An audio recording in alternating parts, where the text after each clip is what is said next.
ये संबंध जो शुरू है अब उसको सभी हमारे जैन बांधव की सभी की जो भावना है, एक पुणे का सांसद होने के नाते, आपका प्रतिनिधि होने के नाते मैं बहुत ही करीबी से देख रहा हूं। मला असं वाटतं की मागच्या काही दिवसामध्ये या विषयामध्ये खूप काही गोष्टी घडल्या। एक सर्वप्रथम माझं काम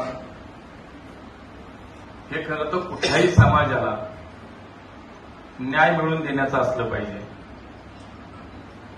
आणि माझ्या 30 वर्षाच्या सार्वजनिक जीवनामध्ये काम करत असताना मी हेच केलं। पण दुर्दैवानं मधल्या काळामध्ये या सगळ्या विषयामध्ये मी सहभागी आहे, माझं कोणीतरी याच्यामध्ये सहभागी आहे अशी चर्चा झाली, असे आरोपही झाले। वारंवार मी या अनेक विषयांचं स्पष्टीकरणही दिलं। माझ्या जैन बांधवांच्या माध्यमातून कुठेही माझं व्यक्तिगत नाव घेतलं गेलं नाही। माझा या विषयाशी संबंध कसा नाही हे अनेक वेळा पुराव्यानिशी सुद्धा मी आपल्या सगळ्यांच्या समोर, प्रसार माध्यमांच्या समोर सुद्धा ठेवलं, पण तरी हा विषय काही थांबत नव्हता। आदरणीय गुरुदेवजींचा संदेश त्या दिवशी मी व्हिडिओच्या माध्यमातून पाहिला आणि त्यांनी असं म्हटलं की आप हमारे सांसद हो, आप आइए, आप मिलिए और हमारे समाज के साथ खडे रहिए। शेवटी कुठल्याही समाजाचे गुरु असतात, आचार्य असतात, ऋषी असतात, हे सर्वांना वंदनीय असतात, हे पूजनीय असतात आणि म्हणून मी आता बाहेर कुठं बोलण्यापेक्षा आपल्याशीच बोलावं हे मला पटलं। गुरुदेवजींनी जे आवाहन केलं त्यानुसार आज त्यांचंच दर्शन घ्यायला मी इथं आलो। त्यामुळे मी आता माझी अधिक बाजू मांडायला इथं नाही आलो, कारण जर मला माझ्यामध्ये काही दोष असतात, चूक असती तर मी इथपर्यंत आलोच नसतो। पण ऋषी महात्म्यांचा आदर ठेवला पाहिजे। गुरुदेवजींनी सांगितल्यानंतर त्यांच्या दर्शनाला आलो, ते सांगतील ते ऐकायला आलोय, हे मी तुम्हाला सांगतो। आणि म्हणून या सगळ्या विषयामध्ये याचं वेगळं राजकारण झालं।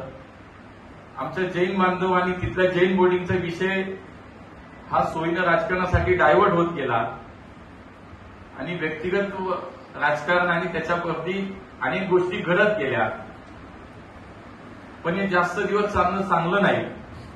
आणि म्हणून मी या ठिकाणी आज एवढंच आश्वस्त करतो, आपल्याला विनम्र अभिवादन करतो, आपल्यासमोर एवढंच सांगतो की या शहराचा लोकप्रतिनिधी म्हणून, या शहराचा खासदार म्हणून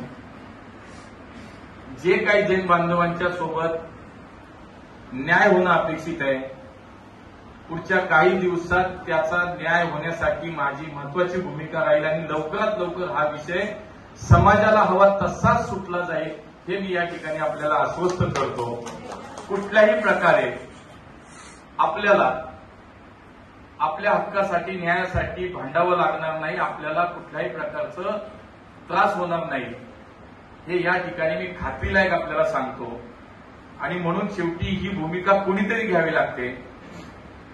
हा उशीर यासाठी झाला की त्याच्यामध्ये माझंच नाव घेतलं गेल्यामुळं कदाचित त्याला उशीर झाला की मी कधी भूमिका घ्यावी, पण सातत्याने आपल्या सगळ्या लोकांशी मी संपर्कात होतो। आपले योगेशजी असतील, लक्ष्मीकांतजी असतील, अक्षय असेल, या सगळ्यांशी सुद्धा सातत्यानं संपर्कात होतो आणि म्हणून हा विषय अधिक न वाढता गुरुदेव आपण जे सांगाल त्या पद्धतीनेच हा विषय संपेल।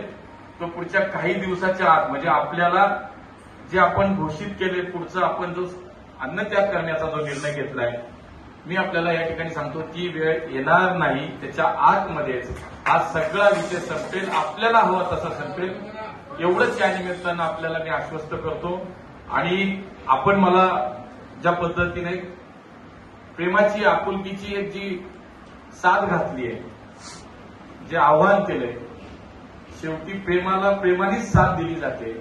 आणि त्यामुळे आपण आव्हान केलंय, आपण आशीर्वाद द्याल त्याच पद्धतीनं, आपण सूचना द्याल त्याच पद्धतीनं हा विषय कसा संपेल यासाठी या शहराचा लोकप्रतिनिधी म्हणून, आपल्या सगळ्यांचा खासदार म्हणून तुम्ही मला निवडून दिलंय. आणि त्यामुळे माझं कर्तव्य जनतेप्रती पहिलं आहे. त्यामुळे हा समज गैरसमज 2 मिनिटं बाजूला ठेवू, त्याला खूप दिवस पुढे जाऊन सुद्धा आपण त्याच्यावरती काम करू, चर्चा करू, स्पष्ट काय असेल त्याच्यावर खूप आधी पुढे जाऊन पण काम करू. पण आज